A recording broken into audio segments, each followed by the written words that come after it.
Hi hello నమస్తే welcome to plus TV. నేను అలంకృత. రీసెంట్గా హనీ ట్రాప్లో ఒక ఇన్స్టాగ్రామ్ ఇన్ఫ్లుయెన్సర్ సౌమ్య శెట్టి గారు ఇరుక్కున్నారా లేదంటే తనే ప్లాన్ చేసిందా అనే విషయాల గురించి మనమైతే మాట్లాడుకుందాం.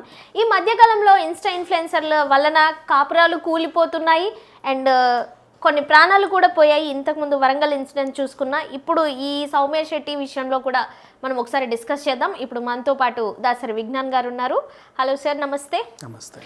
ఇప్పుడు ఇన్స్టాగ్రామ్ వల్ల ఎట్లా సార్ ఫేమస్ అయిన వాళ్ళని ఇంత ఈజీగా ఎట్లా నమ్ముతున్నారు? ఫస్ట్ ఆఫ్ ఆల్ ఈ పాయింట్ చెప్పండి. లేదంటే మంచి మంచి డాక్టర్లు, మంచి మంచి ఆఫీసర్లు ఇన్స్టా ఇన్ఫ్లుయెన్సర్లు అనగానే వాళ్ళకి టెంప్ట్ అయిపోతున్నారు. ఏముంది వాళ్ళ దగ్గర? అసలు వాడు వీడు ప్రమోషన్ ఇస్తే తప్పితే బతకలేని సిచ్యువేషన్లో ఉన్నాం. ఎందుకంటే నేను కూడా ఇన్స్టాగ్రామ్లో వీడియోలు చేస్తా. ఏం పాడైందని ఇందులో నాకు అర్థం కావట్లేదు. ఇప్పుడు మన కంప్లీట్ ఈ సృష్టిలో మగాడు అనే ఒక క్యారెక్టరే లేదనుకుందాం. ఫర్ ఎగ్జాంపుల్, ఓకే, ఆడది వేషి ఎందుకు అవుతుంది, వ్యభిచారం ఎందుకు అవుతుంది? అసలు అర్థం కాలేదు నాకు. అసలు మగాడు అనేవాడే లేడు మా ప్రపంచంలో. ఓకే, మగాడు అనేవాడే లేడు. ఓకే, ఆడది వేష్య ఎందుకు అవుతుంది, వ్యభిచారం ఎందుకు అవుతుంది? అవ్వదు. వాళ్ళు ఉంటేనే కదా అయ్యేది. అంతే కదా. అవును. ఇప్పుడు నీ అవసరం కోసం ఒక అమ్మాయిని ఇది కావాలా, ఇది కావాలా, ఇది కావాలా, నాకు నువ్వు దగ్గర ఉంది, ఇంకేదో ఇస్తావా, నీ సుఖం కోసం నువ్వేదో ఆశ చూపి ఆవిడ ఆశపడి నీ దగ్గరకు వస్తుంది. ఊరికే నీ మొహం చూసి అనగానే రాదుగా. అవునా? నువ్వు ఫోన్లు చేసి గట్రా చేసి కమ్మలు కొనిస్తా, ముక్కు పుడక కొనిస్తా, గాజులు కొనిస్తా, పట్టీలు కొనిస్తా, సంథింగ్ అది తీసుకెళ్తే ఇది తీసుకెళ్తే, నీకు ఏమైనా కష్టాలు ఉంటే చెప్పు, రెంట్ అయ్యో నేను ఇస్తా, ఇలాంటివన్నీ నువ్వు చెబితేనే నీ అవసరానికి నువ్వేదో ఆశ చూపి వాళ్ళని లోపరుచుకుంటున్నావు. 1 సెకండ్. నెక్స్ట్ తర్వాత అది హనీ ట్రాప్ అవుతుంది. అది మనీ ట్రాప్ కదా. ఈ హనీ ట్రాప్కి మనీ ట్రాప్కి డిఫరెన్స్ ఏంటి? హనీ ట్రాప్ ఏంటంటే అమ్మాయి నీకు ఫోన్ చేసి హే హాయ్ లే అని చెప్పేసి నీకు అది ఇస్తా ఇది ఇస్తా అని చెప్పేసి ఆ ఒళ్ళంతా చూపించి దగ్గర డబ్బులు లాగేయడం honey trap. Honey trap, okay. ఆ తర్వాత నువ్వు నా డబ్బులు ఏవి అంటే ఆడితో ఇడితో కొట్టించి నీ వీడియోలు నా దగ్గర ఉన్నాయి నిన్ను బెదిరించి ఇంకా డబ్బులు లాగి నిన్ను ఏదో చేయడం, అలాంటి వాళ్ళు కూడా ఉంటారు. నేను కాదనట్లా. ఈ కేసు చదివాక నాకు అనిపించింది, ఇక్కడ ఏమైందంటే ఈ ఆరోపించే వ్యక్తి ఆ పిల్లతో కొన్ని రోజులు సన్నిహితంగా మాట్లాడాడు. అప్పుడు ఇంత అదొకటి ఇదొకటి కొనిచ్చాడు. నువ్వు ఏదోటి కొనిస్తున్నావు కాబట్టి ఆ పిల్ల నీ దగ్గర నీతో బాగా మాట్లాడుతుంది. ఇంకొకటి సెకండ్ వైఫ్గా కూడా ఉంటాను. మరి అదే కదా, ఆల్రెడీ పెళ్ళైనోడికి ఇంకొక పిల్లతో నువ్వు ఎఫ్ఐఆర్ పెట్టుకున్నావంటే ఎంత కాదన్నా నీకు సెకండ్ వైఫ్ లాంటిదే కదా. నాతో తిరుగుతున్నావంటే పెళ్ళాం తర్వాత పెళ్ళాం లాంటిది, అంతే కదమ్మా, నీ దగ్గరకు వస్తుంది. నువ్వు కూడా ఎందుకు అది ఇస్తా ఇది ఇస్తా అని చూపించి ఆశ చూపించి ఆ పిల్లలు లోపరుచుకుంటున్నావు. ఇద్దరు కలిసి రిసార్ట్కి వెళ్ళారు. ఆ భీమిలి దగ్గర ఎక్కడో రిసార్ట్కి వెళ్ళారు, సన్నిహితంగా గడిపారు. ఆ పిల్ల కావాల్సినవన్నీ నువ్వు కొనిచ్చావు. అప్పుడింత పెట్టేసరికి 86 లక్షలు ఎంతో ఇచ్చానని ఈ అబ్బాయి చెప్తున్నాడు. అంటే అప్పుడింత మరి వీడి దగ్గర బాగా ఉన్నాయి కాబట్టి వీడన్ని ఇస్తున్నాడు కాబట్టి ఆ పిల్ల వచ్చింది. 86 లక్షల వీడు ఇస్తున్నాడు కాబట్టి ఆ పిల్ల వచ్చింది. నెక్స్ట్ ఇంకో అబ్బాయి ఇది కూడా కలుపుకుంటే 1 కోటి పైన అయ్యింది. ఇంకొక అబ్బాయి కూడా ఉన్నాడు, వాడి దగ్గర కొంచెం తక్కువ, ఇతనితో పోలిస్తే కొంచెం తక్కువ. సో ఇతను ఎందుకు కేసు వేశాడు అంటే తర్వాత నీతో ఆమె మాట్లాడట్లా, నీ దగ్గరికి రావట్లా. ఒక కాల్ రికార్డింగ్లో ఏముందంటే అదేదో డిసీజెస్ గురించి ఉంది. నీ వల్ల నాకంటింది, నా వల్ల నీకంటిందో, ఇంకే దరిద్రం ఏంటో ఒకటి, అది వినడం కూడా వద్దు.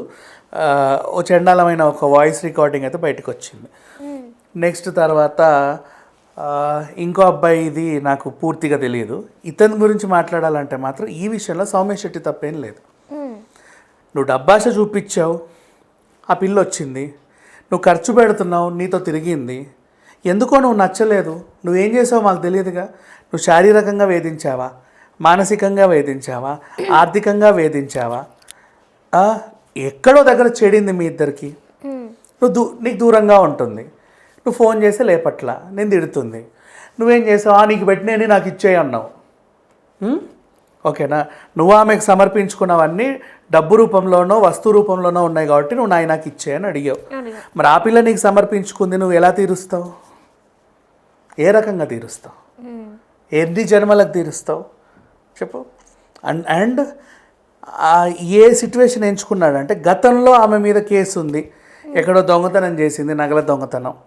అని ఒక కేసు ఉంది కాబట్టి, అది మంచో చెడో కూడా ఎవరికి తెలియదు కాబట్టి వైరల్ అయింది బాగా. అది పట్టుకొని బేస్ చేసుకొని పోలీస్ స్టేషన్లో కేసు, చూడండి ఈమె పెద్ద ఇది గతంలో కూడా దొంగతనాలు చేసి అలాగే నన్ను దోచుకుంది. నిన్ను పెళ్లి చేసుకొని, ఓకేనా, మీరందరు ఇంట్లో ఉన్నప్పుడు నువ్వు ఆఫీస్కి వెళ్ళినప్పుడు నగలతో సహా ఆమె పరారైంది అనుకో, అది నేరం.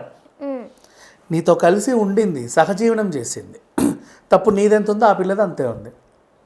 నీ దగ్గర డబ్బు ఉంది కాబట్టి ఖర్చు పెట్టావు, ఓకేనా, ఆమె దగ్గర నీకు కావాల్సింది ఉంది కాబట్టి ఆవిడ నీకు సమర్పించుకుంది, సరిపోయింది. నువ్వు దీన్ని హనీ ట్రాప్ అని ఎలా అంటావు? సరే నీ హనీ ట్రాపే, నీ డబ్బు నీకు వచ్చేస్తాము, 86 లక్షలు ఇచ్చేస్తుంది, ఇప్పుడే ఇస్తుంది. ఆమె నీ వల్ల ఆమెకు జరిగిన నష్టాన్ని ఏ రూపంలో తీరుస్తావు? ఎలా తీరుస్తావు?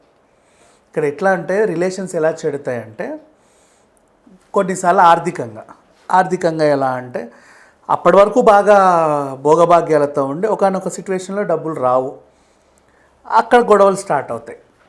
నెక్స్ట్ ఎవడి మీద ఉన్న కోపం నేను నీ మీద చూపించడం, నీకెక్కడో ఉన్న ఫ్రస్ట్రేషన్ ఇంటికి వచ్చి నా మీద తీర్చుకోవడం వల్ల కొంతమందికి గొడవలు వస్తాయి. కొంతమందికి ఫ్రెండ్స్ వల్ల, పేరెంట్స్ వల్ల, ఇంకో రకమైన థర్డ్ పార్టీ వల్ల గొడవలు వస్తాయి. కొంతమందికి ఇంకా పచ్చిగా చెప్పంటే క్లెన్లీనెస్ వల్ల కూడా నచ్చవు. ఇప్పుడు ఒళ్ళంతా చెమటకం వేసుకొని వచ్చి నా మీద పడతావు, ఓకేనా, నాకు నచ్చదు, తోసేస్తా, నీకు ఇన్ని ఖర్చు పెడుతుంటే నన్ను ఎట్ట తోసేస్తావని చెప్పేసి మీద పడతారు. అలా కూడా చిరాకు పడతారు తెలుసా. అట్లా కూడా ఉంటుంది 100 ఉంటాయి రకాలు. కొన్ని ఎక్కడెక్కడో అదేంటిది అడ్డమైన రోగాలన్నీ వస్తాయి, దూరం పెడతారు, అయినా సరే వీడి మీద పడతానంటాడు, అక్కడ కూడా వస్తుంది గొడవ. 100 రకాల గొడవలు వస్తాయి, 1 కాదు 2 కాదు. అట్లాంటి టైంలో సపరేట్ అవుదాం అన్నప్పుడు లెక్కలు గుర్తొస్తాయి. నేను నీకేమిచ్చా, నువ్వు నాకేమిచ్చావు. సరే ఇక్కడ ఇద్దరు మగాళ్ళు సపరేట్ అవుదాం అనుకున్నప్పుడు నేను నీకేమిచ్చా, నువ్వు నాకేమిచ్చావు అంటే సరిపోండి. ఇద్దరు ఆడోళ్ళు సపరేట్ అయినా కొట్లాడుకొని ఒక పార్ట్నర్షిప్ బ్రేక్ అవుతుందంటే నేను నీకేమిచ్చా, నువ్వు నాకేమిచ్చావు అని చెప్పి చెప్పుకోవచ్చు. మగ ఆడ సపరేట్ అయినప్పుడు నువ్వు డబ్బులు పెట్టావు, ఆ పిల్ల నీకు శారీరకంగా సమర్పించుకుంది, మరి ఎలా భర్తీ చేస్తావు దాన్ని? అందుకే ఒకవేళ అది లీగలైజ్డ్ అయిందనుకో, పెళ్ళి అనే తతంగంతో జరిగితే కోర్టులు, పోలీస్ స్టేషన్లు చూసి ఆ పిల్లకి ఎంత నష్టపరిహారం భరణం రూపంలోనో ఇంకా దేని రూపంలోనో చెల్లిపిస్తుంది. ప్రైవేట్ రిలేషన్షిప్స్కి ఏం మాట్లాడతావు? వీడిది ఆరోపణే, ఆమెది ఆరోపణే. ఇప్పుడు ఒకవేళ సౌమ్య ముందుకొచ్చి ఇతని మీద నేను ఫ్రెండ్లీగా వెళ్ళానండి, ఏదో బిజినెస్ విషయం మాట్లాడతామంటే వచ్చానండి, నాకు కూల్ డ్రింక్లో మత్తమందు కలిపి నా మీద అత్యాచారం చేశాడంటే ఏం చేస్తావు నువ్వు? అంతే కదా. ఆమె కూడా చెప్పొచ్చు, కానీ తను చెప్పలేదు. She can utilize. Women card use చేయాలంటే ఎంతసేపు పట్టదు ఆ పిల్లకి? ఆల్రెడీ ఒకసారి కేసులో పోలీస్ స్టేషన్ చుట్టూ తిరిగి ఉంది కాబట్టి ఉమెన్ కార్డ్ యూజ్ చేయడం ఎంతసేపు? తనేం చేయలా. హనీ ట్రాపో మనీ ట్రాపో అని అన్నావు. ఇప్పుడు నీతో విడిపోయింది అంటే ఇంకొకరితో కలిసి ఉంటుందనేగా అర్థం. అప్పుడు అతను కూడా పెట్టుంటాడు కేసు, అంతమించి ఏముంది. నేను ఈ రిలేషన్లో అమ్మాయిదే తప్పంటే నేను ఒప్పుకోను ఎప్పుడు. ఎందుకంటే ఆ పిల్ల నీకు తెలుసో తెలియకో తన్ని తాను సమర్పించేసుకుంటుంది. నువ్వు 4 రోజులు 4 రూపాయలు ఇచ్చావు, తర్వాత ఇవ్వడం మానేస్తావు. మహా అయితే ఏదో గిఫ్ట్ ఇచ్చావు, నువ్వు నీ సొంత డబ్బులు ఇచ్చి అసలు నువ్వు చేసింది తప్పే. నీకు ఆల్రెడీ పెళ్ళై ఇంట్లో భార్య ఉన్నప్పుడు ఆ పిల్ల మీదకి ఎలా నువ్వు పువ్వు విసురుతావు? తప్పే, నువ్వు చేసింది తప్పే. సరే ఇంకొకటి, ఇప్పుడున్న జనరేషన్లో చాలామంది అమ్మాయిలు ఒక మగాడికి పెళ్ళైపోయినాక కూడా రెండో వైఫ్గా ఉండడానికి కూడా ఇష్టపడుతున్నారు. దాని వెనుక కారణాలు ఏమై ఉంటాయి? దానికి వాళ్ళు చెప్పే కబుర్లు ఏంటంటే, మా ఆవిడ నన్ను రోజు రాచి రంపాన పెడుతుంది, అసలు నువ్వు చూపించే ప్రేమ అసలు నిన్నెందుకు చేసుకోలేదో అనిపిస్తుంది, ఇంటికి వెళ్తే నరకం చూపిస్తుంది, తలదీసి గోడకేసి కొట్టుకుంటుంది, వద్దంటే వినట్లేదు, దానికి ఏమన్నా అయితే నన్నేం చేస్తారో అని నాకు భయం, అరుస్తుంది, చుట్టుపక్కల వాళ్ళు వస్తున్నారు. కానీ రియాలిటీ ఉంటుంది అక్కడంతా, మళ్ళీ ఆవిడతో కూడా సరిగ్గానే ఉంటారు. అలా అవన్నీ ఇక్కడ చెప్పేసి అని ఏడ్చేసరికి అయ్యయ్యో నీకు ఎంత కష్టం వచ్చిందని ఇవిడ కారిపోతుంది. అసలు మనిషేనా అది, ఆడదేనా అది, ఇలాగే నా చూసుకునేది అని చెప్పి వీళ్ళు వస్తారు. ఎన్ని సినిమాలు చూడలేదు మా, ఇలాగే చెప్తారు, నీకు ఇంకోటి కావాలి. లేదు మా ఆవిడతో నేను చాలా బాగుంటాను, మా ఆవిడ ఎంత బాగుంటుందో, దాన్ని కూడా కూర్చుంటుందా వచ్చి? మరి ఖచ్చితంగా అటు నెగిటివ్ చేసి ఇక్కడ పాజిటివిటీ వెతుక్కుంటూ ఉంటారు.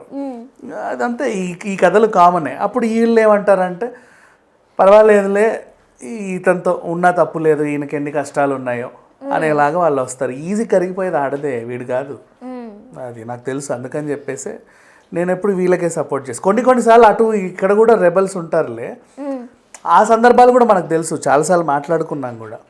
బట్ ఇక్కడ ఈ కేసులో అయితే మాత్రం ఇద్దరు కలిసి సహజీవనం చేశారు, వీడు ఖర్చు పెట్టాడు, నీ ఖర్చుకు తగ్గట్టు ఆవిడ కూడా ఏదో పెట్టుకుంది, అంతే. దానికి మనం ఇంకేం మాట్లాడలేము. కానీ ఇంకొక క్వశ్చన్ సార్, ఇప్పుడు ఏదైతే మగాడు పెళ్ళైన తర్వాత వేరొక వాళ్ళతో రిలేషన్షిప్ పెట్టుకొని పక్కన కూర్చోబెట్టుకుంటున్నాడో, మళ్ళీ ఆడవాళ్ళు పెట్టుకుంటే దాన్ని వేరేలాగా కైండ్ ఆఫ్ థింగ్ లాగా థింక్ చేస్తారేంటి? ఇది వీళ్ళకి క్యాజువల్ అయిపోయింది బాయ్స్కి, మరి గర్ల్స్కి ఒకవేళ అలా పెట్టుకుంటే అదెందుకు పెద్ద చరిత్రలాగా చూపిస్తారు? నువ్వు సరిగ్గా ఉంటే మీ ఆవిడ ఇంకొకటి దగ్గరికి ఎందుకు వెళ్ళొద్ది?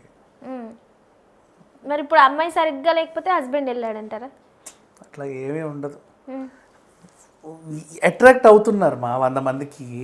పెళ్ళి అనేది అబ్బాయి ఏంటి ఇది 2 నెలల నుంచి వీడేనా అన్నట్టు ఉంది. అంతకు ముందు అయితే వీడినే పెళ్లి చేసుకోవాలనిపిస్తుంది. పెళ్ళైన తర్వాతనేమో వాళ్ళకి అబ్బాయి ఏంటి రోజు వీడే వస్తున్నాడు, ఇంకెవడు లేడేంటి రూమ్లో, లేదా అటైనా అట్లా ఉంది మా పరిస్థితి.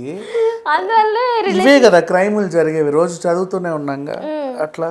బట్ పద్ధతిగా ఉండేవాళ్ళు ఉన్నారు, అంటే ఎప్పటి నుంచో పేరెంట్స్ దగ్గర చక్కగా పెరిగి వాళ్ళు చెప్పిన వాళ్ళని పెళ్లి చేసుకొని నీట్గా లైఫ్ సాగించే వాళ్ళు ఉన్నారు.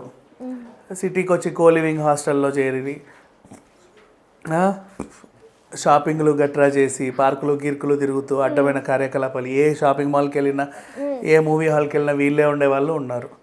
వాళ్ళు ఉన్నారు, వీళ్ళు ఉన్నారు. వాళ్ళని చూసి వీళ్ళు మారట్లా, వీళ్ళని చూసి వాళ్ళు చెడిపోతున్నారు. యాక్చువల్గా ఏంటంటే వాళ్ళని చూసి వీళ్ళు మారాలి, అరే అలా కూడా ఉండొచ్చు కదా అని. వీళ్ళని చూసి వాళ్ళు మారుతున్నారు అట్లా. ఈ ఈ వీడియో కింద కామెంట్లు ఒకసారి నేను ఆల్రెడీ ఎక్స్పెక్ట్ చేసి ఇమాజిన్ చేసుకొని నవ్వుకుంటున్నాను సార్ లోపల. మీరు అలా ఏమైనా అనుకుంటున్నారా? నేను దేని గురించి అంటే ఈ వీడియో కింద కామెంట్లు ఏమొస్తాయని ఈ టాపిక్ డిస్కస్ చేశాం కదా ఇవాళ. నేనేం అనుకోవట్లేదు, కానీ సౌమ్య గురించి అయితే నేను ఆ పిల్లది కరెక్ట్ అని కూడా నేను అన్ను. విషయం ఏంటంటే నువ్వేదో ఆశ చూపిస్తేనే ఆ పిల్ల వచ్చింది కదా, నువ్వేం ఆశ చూపించకుండా ఒక పెళ్ళైనోడు ఇట్లా వెళ్ళేసి ఇదా వస్తావా అంటే ఎందుకు వస్తుంది ఆమె?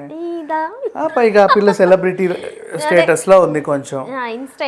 ఆమె కావాలనుకుంటే ఇన్స్టాలో 500 మందిని కూడా వాడుకోవచ్చు, నీతోనే తిరగాల్సిన అవసరం లేదు. ఎందుకో నేను నమ్మింది, తర్వాత నువ్వేదో చేసావు, నచ్చలేదు, చెడింది, నేను డబ్బులు పెట్టాను నీ మీద, నాకు ఇవ్వు అన్నావు. మరి ఆ పిల్లకి కూడా న్యాయం జరగాలి కదా. కాబట్టి ఓకే సార్, థ్యాంక్ యూ.